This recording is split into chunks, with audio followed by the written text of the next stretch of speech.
Payg'ambarimiz sollallohu alayhi va sallam aslida qanday ko'rinishda bo'lganlar? To'lin oydek nurli yuz, yelkagacha tushgan to'lqinsimon sochlar, o'ng qo'lda Muhammad Rasul Alloh deb o'yilgan kumush uzuk. Hozir sizga o'sha qiyofani ko'z oldingizga keltirib beraman. Eshiting. Buyuk vatandoshimiz Imom At-Termiziy o'zining Shamoil-i Muhammadiya asarida ul zotning quruq so'zlarini emas, qiyofalari, tabassumlari va yurishlarigacha shunday jonli yozib berganki, o'qigan inson u zotni ruhan his qiladi. U zot kishilar o'rtasida o'rta bo'ylik, qad-qomatlari o'ta mutanosib edilar.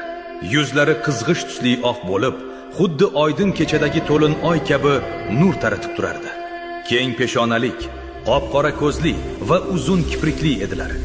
Muborak ikki yelkalari o'rtasida esa payg'ambarlarning so'nggisi ekanliklarini bildiruvchi nubuvat muhri